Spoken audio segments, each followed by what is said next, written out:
안녕하십니까? 진리회포를 찾아오신 여러분들을 진심으로 환영합니다. 지금 화면에 여러분들이 돌탑들을 보고 계십니다. 이 돌들은 아무 접착제 없이 쌓아 올려졌습니다. 미국의 균형 예술 전문가인 마이클 그랩이 만든 작품들인데요. 돌의 무게 중심을 정확하게 알아야만 가능한 일입니다.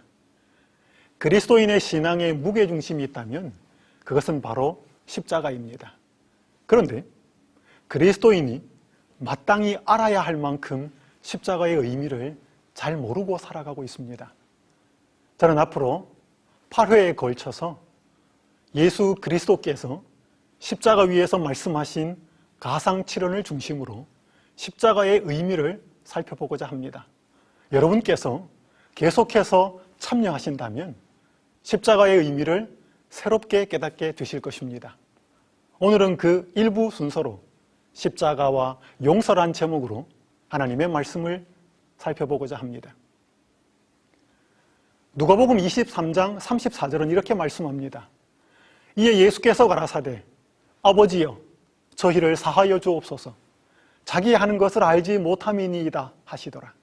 이 말씀은 예수께서 십자가 위에서 처음으로 하신 말씀이자 첫 번째 기도였습니다.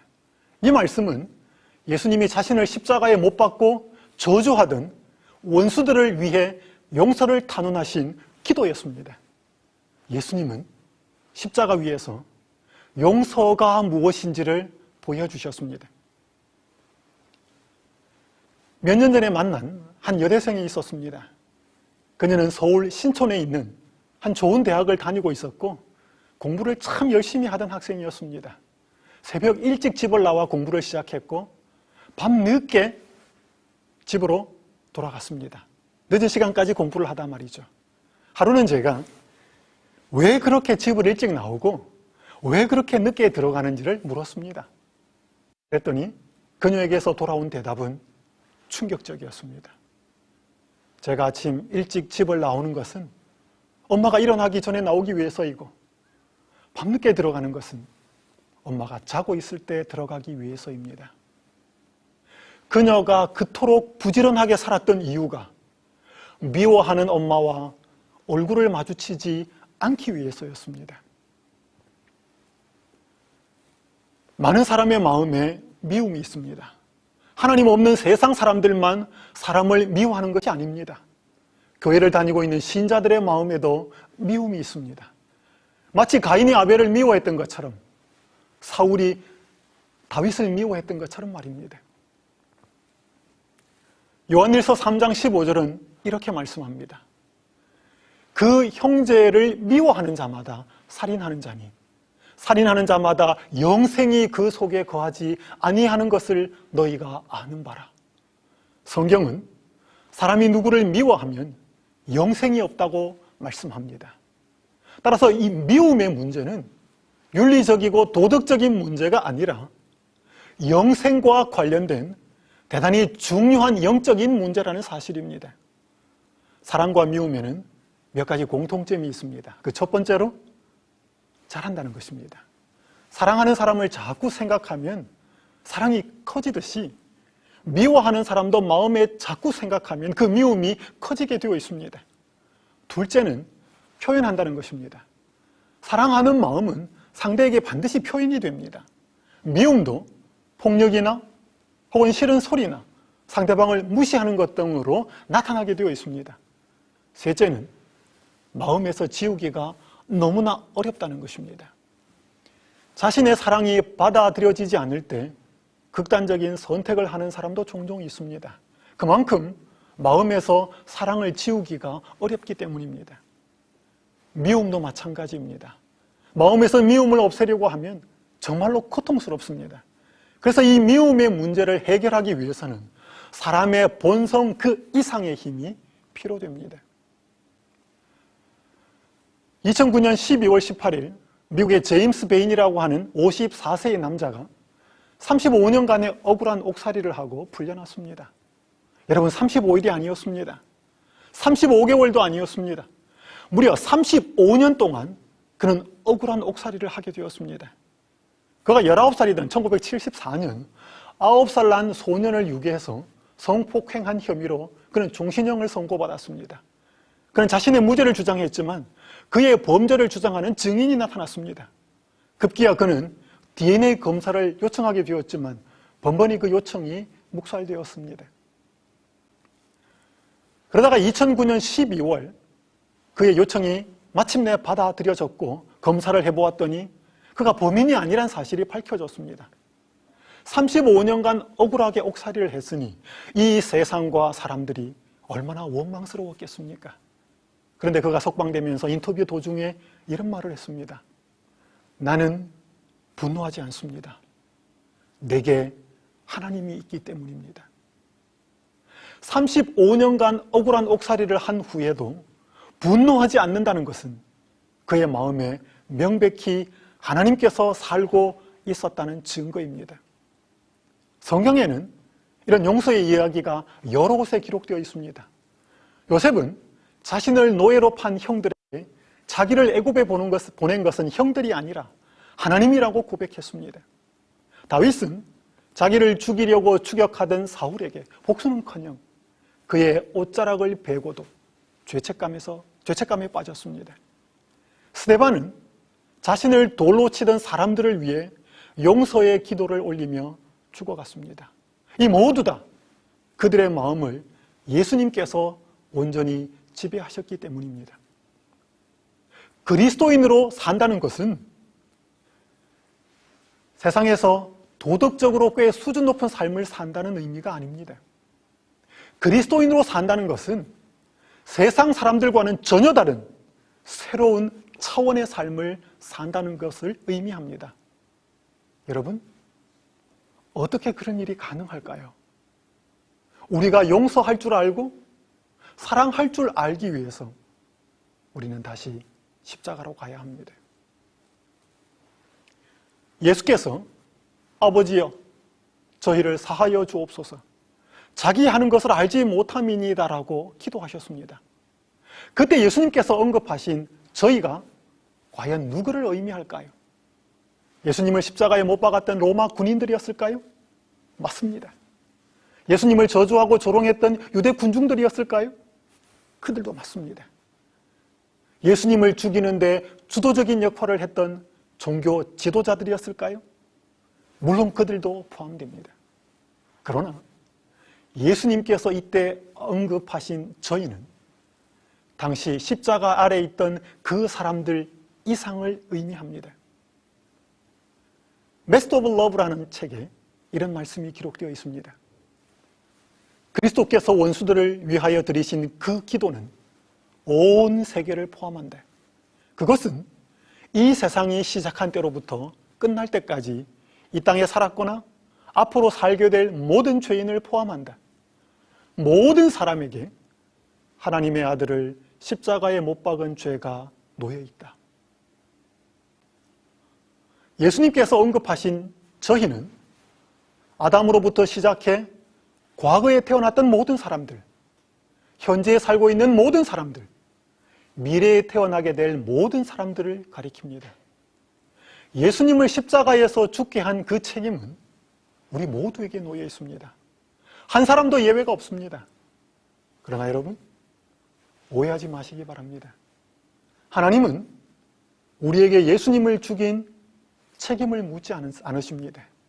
다만 예수님께서 십자가를 통하여 이루신 그 용서에 우리 모두가 다 포함되어 있다는 사실을 깨닫게 되기를 바라십니다. 이 용서가 얼마만한 용서인지, 어떤 용서인지 좀 더 자세히 살펴보고자 합니다. 마태복음 18장 23절, 24절은 이렇게 말씀합니다. 이러므로 천국은 그 종들과 회개하려 하던 어떤 임금과 같으니 회개할 때에 1만 달란트 빚진 자 하나를 데려오매. 27절과 28절은 또 이렇게 말씀합니다. 그 종의 주인이 불쌍히 여겨 놓아보내며 그 빚을 탕감하여 주었더니 그 종이 나가서 제게 100데나리온 빚진 동관 하나를 만나 붙들어 목을 잡고 가로되 빚을 갚으라 하며. 마태복음 18장 23절에서 35절은 1만 달란트 빚진 자와 100데나리온 빚진 자에 관한 이야기입니다. 이 말씀은 죄를 범한 형제를 7번까지 용서하면 되겠느냐는 베드로의 질문에 대한 예수님의 답변이었습니다. 당시 랍비들은 잘못한 사람은 3번까지는 용서하지만 그 이상은 하지 말라고 가르쳤습니다.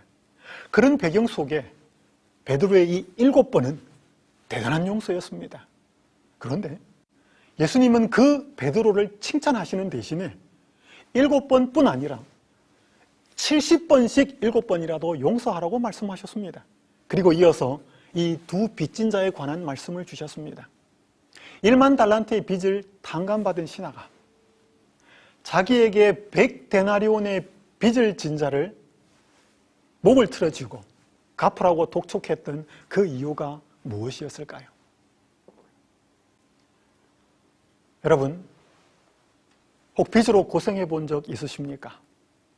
제가 약 10년 전에 빚으로 인하여 참으로 힘들어하던 한 분을 만났습니다. 그녀는 남편과 여행사를 운영했는데 은행에서 대출을 받아 사업을 확장했습니다. 그런데 얼마 후에 이 동남아에 사스가 발생하면서 이 전염병이 유행하면서 대부분의 여행객들이 여행을 취소해버렸습니다. 그 여파로 인해 여행사가 그만 부도가 나고 말았습니다. 부부는 빚더미 안게 되었습니다. 날마다 채권자들이 집으로 찾아왔습니다. 집안의 모든 물건에 압류 스티커를 붙였습니다. 소득이 조금이라도 있으면 와서 어떻게 알았는지 돈을 뜯어갔습니다. 심지어 그 채권자들은 딸들의 학교까지 찾아가서 그들에게 모욕을 주었습니다. 빚이 있는 사람은 삶이 찌들게 되어 있습니다. 채무자는 채권자가 오라고 하면 와야 하고 가라고 하면 가야 합니다. 온갖 수모를 다 겪습니다. 그들에게는 자유가 없습니다. 그래서 채무자가 빚을 다 갚는다고 하는 것은 자유와 해방과 구원을 의미합니다. 그래서 성경은 죄를 빚으로 비유하고 있고 죄에서 용서받는 것을 빚에서 탕감받는 것으로 설명하고 있는데 이유가 바로 그 때문입니다. 구약에서 안식년에 빚으로 팔린 종들이 집으로 돌아가고 희년의 땅을 원주인에게로 돌려주는 것은 예수 그리스도께서 이루실 구원을 희미하게 남아 보여주는 사실들입니다. 그런데 이 마태복음 18장을 좀 더 자세히 읽어보면 1만 달란트의 빚을 탕감받은 그 사람에게 자유나 해방이나 구원의 기쁨 같은 것들은 전혀 찾아볼 수가 없습니다. 이유가 뭐였을까요? 그가 1만 달란트라고 하는 그 어마어마한 빚을 탕감받았다는 사실을 진정으로 믿지 못했기 때문이었습니다. 만약 그가 그 탕감을 진심으로 믿고 받아들였다면 자신에게 100데나리온의 빚진 자를 그렇게 대우하지는 않았을 것입니다. 1만 달란트는 얼마나 큰 금액이었을까요? 예수님 당시의 달란트는 무게와 화폐 단위 둘 다를 나타내었습니다. 1달란트는 무게 단위로 약 34kg이었습니다. 화폐 단위로는 6,000데나리온이었습니다. 요즘 화폐 단위로 계산하면 대략 이렇게 됩니다.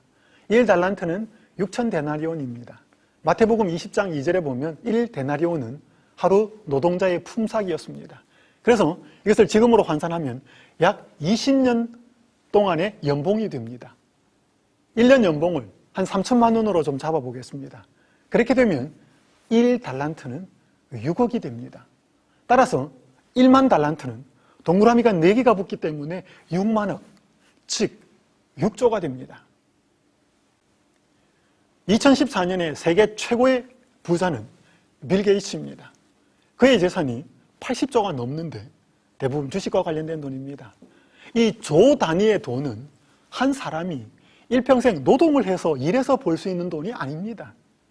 이 비유에서 임금은 자비롭게도 그 신하에게 6조라고 하는 이 엄청난 돈을 전부 탕감해 주었습니다.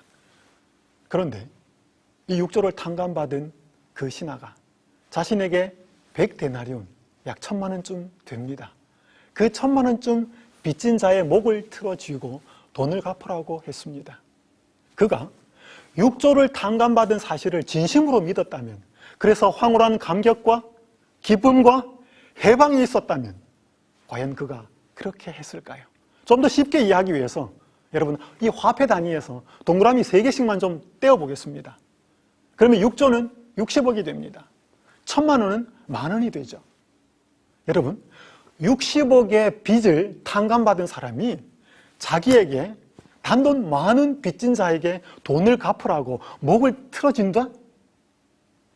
여러분, 이 이야기는 결코 있을 수가 없는 이야기입니다. 이 비유에서 1만 달란트의 빚이 탕감된 것은 우리가 하나님으로부터 받은 죄의 용서의 크기가 무한대로 어마어마하게 크다는 사실을 보여줍니다. 그 용서가 바로 예수 그리스도께서 십자가에서 이루셨습니다.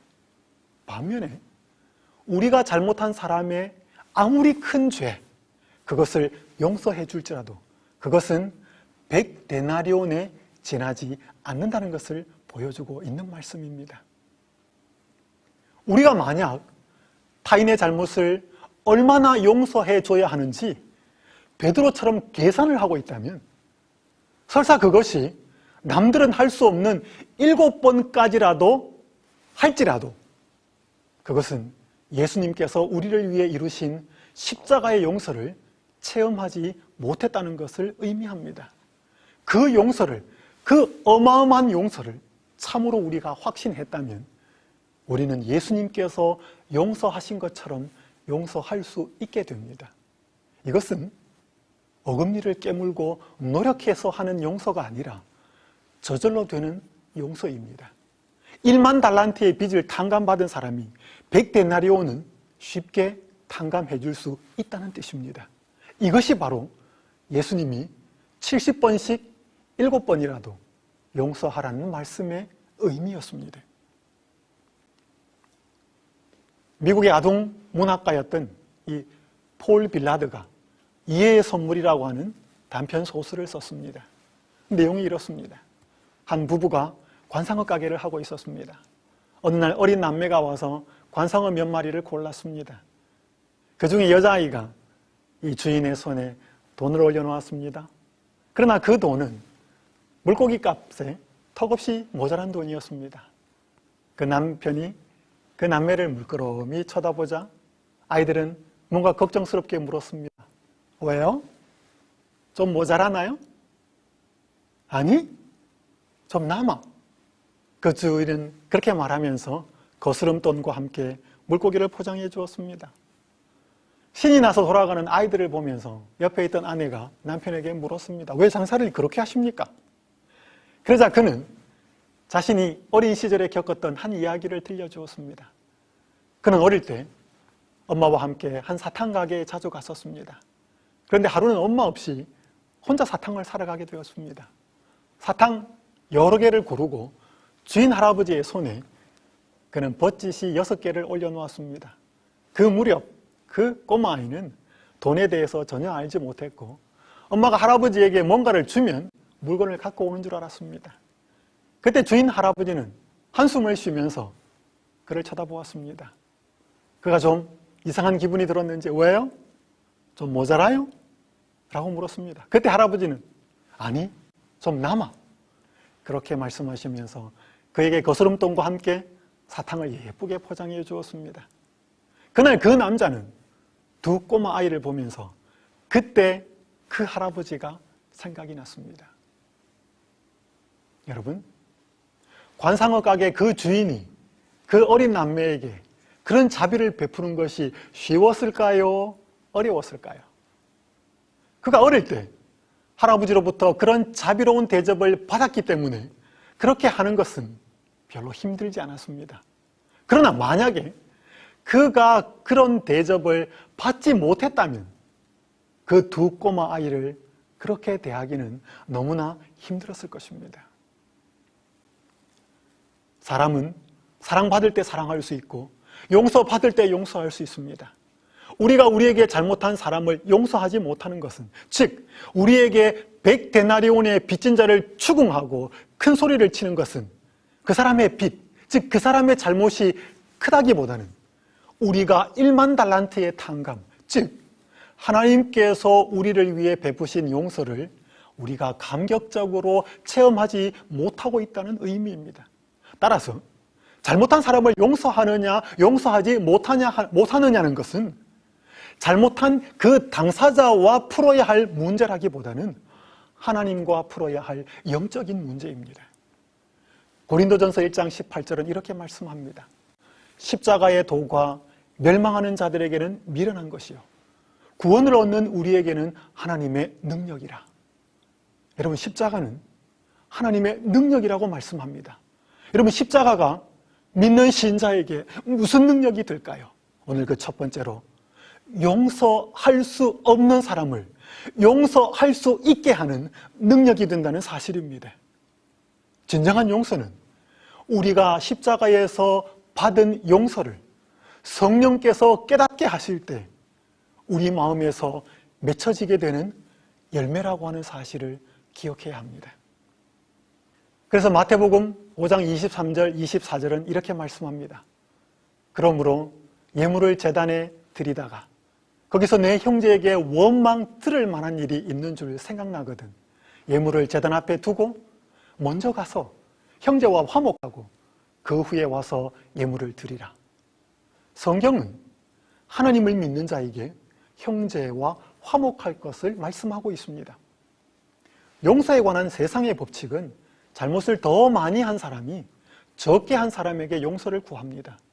그러나 용서에 관한 하늘의 법칙, 하나님의 법칙은 하나님의 은혜를 더 많이 경험한 자가 적게 경험한 자에게 용서를 구합니다.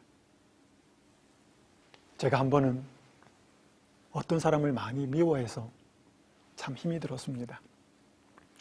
그 사람이 어려울 때 물질적인 도움을 주었습니다. 저의 시간과 마음을 내어서 그의 필요를 돌봐주었습니다. 그런데 그가 일이 자기 뜻대로 되지 않는다고 제게 억지 소리를 하기 시작했습니다. 한두 번이 아니었습니다. 제가 그 사람을 생각할수록 괘씸했습니다. 그래서 드디어 제가 한 결심을 했습니다. 배은망덕한 그 인간을 다시 보지 않기로 말입니다. 그런데 그 결심을 하고 났더니 마음이 편하지 않았습니다. 성경을 봐도 성경 말씀이 눈에 들어오지 않았습니다. 기도를 해도 기도가 되지 않았습니다. 한 번은 예수 그리스도의 생애를 묵상하는데 그분의 삶 전체가 대접을 받지 못하고 모욕을 당하신 삶이었다는 사실을 다시 한번 깨닫게 되었습니다. 예수님이 눈먼 자를 보게 하셨습니다. 귀머거리를 듣게 하셨습니다.